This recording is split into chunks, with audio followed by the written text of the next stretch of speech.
Imagine a world in which the vast majority of people wake up every single morning inspired to go to work, feel safe when they're there, and return home fulfilled at the end of the day.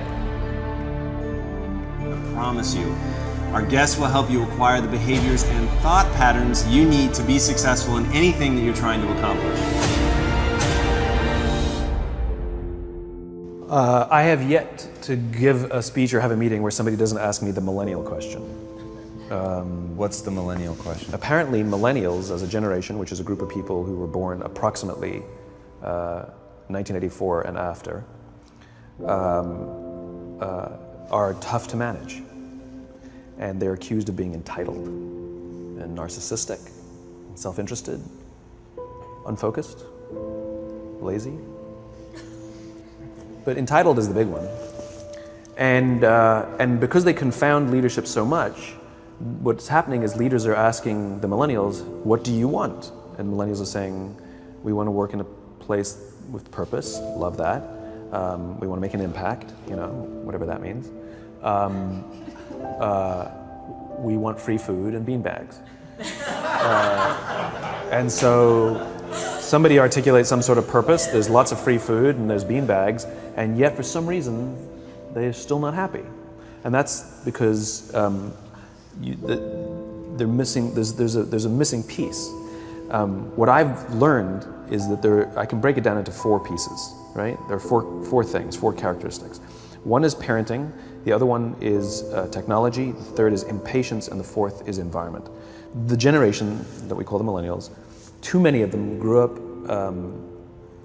subject to, not my words, failed parenting strategies, you know? Where, for example, they were told that they were special all the time. They were told that they could have anything they want in life, just because they want it, right?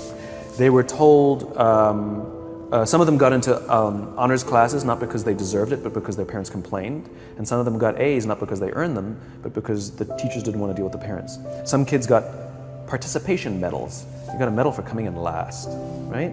Which the science we know is pretty clear, which is it devalues the medal and the reward for those who actually work hard. And it actually makes the person who comes in last feel embarrassed because they know they didn't deserve it. So it actually makes them feel worse, right? So you take this group of people and they graduate school and they get a job, and they're thrust into the real world, and in an instant they find out they're not special, their moms can't get them a promotion, that you get nothing for coming in last, and by the way, you can't just have it because you want it, right? And in an instant, their entire self-image is shattered. And so you have an entire generation that's growing up with lower self-esteem than previous generations. The other problem, to compound it, is we're growing up in a Facebook, Instagram world. In other words, we're good at putting filters on things. We're good at showing people that life is amazing even though I'm depressed, right? And so everybody sounds tough, and everybody sounds like they got it all figured out. And the reality is there's very little toughness, and most people don't have it figured out. And so when the more senior people say, well, what should we do? They sound like, this is what you gotta do. And they have no clue, right? So you have an entire generation growing up with lower self-esteem than previous generations, right? Through no fault of their own, right? They were dealt a bad hand, right? Now let's add in technology. We know that engagement with social media and our cell phones releases a chemical called dopamine. That's why when you get a text, it feels good, right? So, you know, we've all had it where you're feeling a little bit down or feeling a bit lonely, and so you send out 10 texts to 10 friends, you know, hi, hi, hi, hi, hi, because it feels good when you get a response, right? Right? It's why we count the likes, it's why we go back 10 times to see if my Instagram is growing slower, did I do something wrong? Do they not like me anymore, right? The trauma for young kids to be unfriended, right? Because we know when you get a hit of dopamine, which feels good. It's why we like it, it's why we keep going back to it.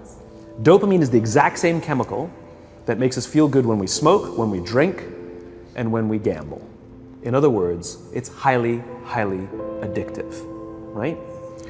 We have age restrictions on smoking, gambling, and alcohol, and we have no age restrictions on social media and cell phones, which is the equivalent of opening up the liquor cabinet and saying to our teenagers, hey, by the way, this adolescence thing, if it gets you down. But that's basically what's happening. That's basically what's happening, right? That's basically what happened. You have an entire generation that has access to an addictive, numbing chemical called dopamine through social media and cell phones as they're going through the high stress of adolescence. Why is this important?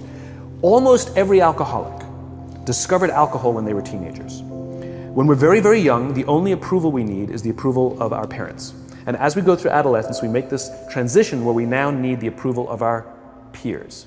Very frustrating for our parents, very important for us. It allows us to acculturate outside of our immediate families into the broader tribe, right? It's a highly, highly stressful and anxious period of our lives, and we're supposed to learn to rely on our friends.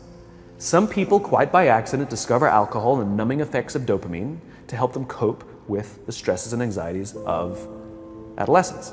Unfortunately, that becomes hardwired in their brains, and for the rest of their lives, when they suffer significant stress, they will not turn to a person, they will turn to the bottle. Social stress, financial stress, career stress, that's pretty much the primary reasons why an alcoholic drinks, right? What's happening is because we're allowing unfettered access to these dopamine-producing devices and media, basically it's becoming hardwired, and what we're seeing is as they grow older, too many kids don't know how to form deep, meaningful relationships. Their words, not mine. They will admit that many of their friendships are superficial. They will admit that their friends, that they don't count on their friends, they don't rely on their friends, they have fun with their friends, but they also know that their friends will cancel on them if something better comes along. Deep, meaningful relationships are not there because they never practice the skill set, and worse, they don't have the coping mechanisms to deal with stress. So when significant stress starts to show up in their lives, they're not turning to a person, they're turning to a device, they're turning to social media, they're turning to these things which offer temporary relief. We know, the science is clear, we know that people who spend more time on Facebook suffer higher rates of depression than people who spend less time on Facebook, right? These things balanced. Alcohol is not bad, too much alcohol is bad. Gambling is fun, too much gambling is dangerous, right? There's nothing wrong with social media and cell phones. It's the imbalance, right? If you're sitting at dinner with your friends and you're texting somebody who's not there, that's a problem. That's an addiction. If you're sitting in a meeting with people you're supposed to be listening to and speaking, and you put your phone on the table, face up or face down, I don't care, that sends a subconscious message to the room that you're just not that important to me right now, right? That's what happens. And the fact that you cannot put it away is because you are addicted, right? If you wake up and you check your phone before you say good morning to your girlfriend, boyfriend, or spouse, you have an addiction. And like all addiction, in time, it'll destroy relationships, it'll cost time, and it'll cost money, and it'll make your life worse, right? So you have a generation growing up with lower self-esteem that doesn't have the coping mechanisms to deal with stress, right? Now you add in the sense of impatience, right? They've grown up in a world of instant gratification. You want to buy something, you go on Amazon, it arrives the next day. You want to watch a movie? Log on and watch a movie. You don't check movie times. You want to watch a TV show? Binge. You don't even have to wait week to week to week, right? I know people who skip seasons just so they can binge at the end of the season, right? Instant gratification. You want to go on a date, you don't even have to learn how to be like, hey. You don't even have to learn and practice that skill. You don't have to be the uncomfortable one who says yes when you mean no and says no when you mean no, but yes when you don't have to swipe right. Bang, I'm a stud. Right? You don't have to learn the social coping mechanisms, right? Everything you want, you can have instantaneously. Everything you want, instant gratification, except job satisfaction and strength of relationships. There ain't no app for that. They are slow, meandering, uncomfortable, messy processes. And so I keep meeting these wonderful, fantastic, idealistic, hardworking, smart kids. They've just graduated school. They're in their entry-level job. I sit down with them and I go, how's it going? They go, I think I'm gonna quit. I'm like, why? They're like, I'm not making an impact. I'm like, you've been here 8 months. You know? It's as if they're standing at the foot of a mountain and they have this abstract concept called impact that they want to have in the world, which is the summit. What they don't see is the mountain. I don't care if you go up the mountain quickly or slowly, but there's still a mountain. And so what this young generation needs to learn is patience. That some things that really, really matter, like love, or job fulfillment, joy, love of life, self-confidence, a skill set, any of these things, all of these things take time. Sometimes you can expedite pieces of it, but the overall journey is arduous and long and difficult. And if you don't ask for help and learn that skill set, you will fall off the mountain, or you will, the worst case scenario, and we're already seeing it. The worst case scenario is we're seeing an increase in suicide rates. We're seeing an increase in this generation. We're seeing an increase in accidental deaths due to drug overdoses. We're seeing more and more kids drop out of school or take leaves of absence due to depression. Unheard of. This is really bad. The best case scenario, those are all bad cases, right? The best case scenario is you'll have an entire population growing up and going through life and just never really finding joy. They'll never really find deep fulfillment in work or in life. They'll just waft through life and it'll be just, it's fine. How's your job? It's fine, the same as yesterday. How's your relationship? It's fine.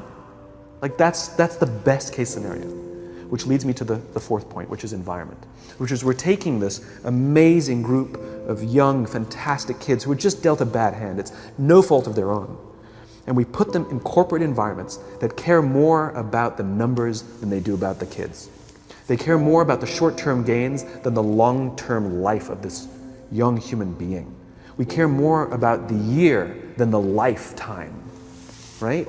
And so we are putting them in corporate environments that aren't helping them build their confidence, that aren't helping them learn the skills of cooperation, that aren't helping them overcome the challenges of a digital world and finding more balance, that isn't helping them overcome the need to have instant gratification and teach them the joys and impact and the fulfillment you get from working hard on something for a long time that cannot be done in a month or even in a year. And so we're thrusting to them in corporate environments, and the worst part about it is they think it's them. They blame themselves. They think it's them who can't deal. And so it makes it all worse. It's not. I'm here to tell them it's not them. It's the corporations, it's the corporate environments, it's the total lack of good leadership in our world today that is making them feel the way they do. They were dealt a bad hand, and I hate to say it, but it's the company's responsibility. It sucks to be you, like we have no choice, right? This is what we got, and I wish that society and their parents did a better job. They didn't. So we're getting them in our companies, and we now have to pick up the slack. We have to work extra hard to figure out the ways that we build their confidence. We have to work extra hard to find ways to teach them the social skills that they're missing out on. There should be no cell phones in conference rooms. None. Zero. And I don't mean the kind of like sitting outside waiting to text. I mean like when you're sitting and waiting for a meeting to start, this is what we all do. We all sit here and wait for the meeting to start. Meeting starting? Okay. And we start the meeting. No, that's not how relationships are formed. Remember we talked about it's the little things? Relationships are formed this way. We're waiting for a meeting to start and we go, how's your dad? I heard he was in the hospital. Oh, he's really good. Thanks for asking. He's actually at home now. Oh, I'm really glad. It was really amazing. I know, I was really scared for a while. That's how you form relationships. Hey, did you ever get that report done? Oh my God, no, I didn't. I'll help you out. Can I help you out with that? Really? That's how trust forms. Trust doesn't form at an event in a day. Even bad times don't form trust immediately. It's the slow, steady consistency. And we have to create mechanisms where we allow for those little innocuous interactions to happen. But when we allow cell phones in conference rooms, we just, okay, have the meeting. And then my favorite is like when there's a cell phone there and you go like this, you go. It rings and you go. I'm not going to answer that. Mr. Magnanimous, you know? When you're out for dinner with your friends, like I do this with my friends. When we're going out for dinner and we're leaving together, we'll leave our cell phones at home. Who are we calling? Maybe one of us will bring the phone in case we need to call an Uber or take a picture of our meal. Goes without saying, come on. I'm an idealist, but I'm not insane. You know? At a heathen. I mean, it looked really good. We'll take one phone. And so it's like an alcoholic. The reason you take the alcohol out of the house is because we cannot trust our willpower. We're just not strong enough. But when you remove the temptation, it actually makes it a lot easier. And so when you just say, don't check your phone, people literally will go like this. And somebody will go to the bathroom, and what's the first thing we do? Because I wouldn't want to look around the restaurant for a minute and a half, you know? But if you don't have the phone, you just kind of enjoy the world. And that's where ideas happen. The constant engagement is not where you have innovation and ideas. Ideas happen when our minds wander and we go, and you see something, I bet they could do that. That's called innovation. right? But we're taking away all those little moments, right? You should not, and none of us should charge our phones by our beds. We should be charging our phones in the living rooms, right? Remove the temptation. You wake up in the middle of the night because you can't sleep, you won't check your phone, which makes it worse. But if it's in the living room, it's relaxed, it's fine. But it's my alarm clock. Buy an alarm clock. They cost $8, right? I'll buy you an alarm, right? But the point is we now in industry, whether we like it or not, we don't get a choice. We now have a responsibility to make up the shortfall and to help this amazing, idealistic, fantastic generation build their confidence, learn patience, learn the social skills, find a better balance between life and technology. Because, quite frankly, it's the right thing to do.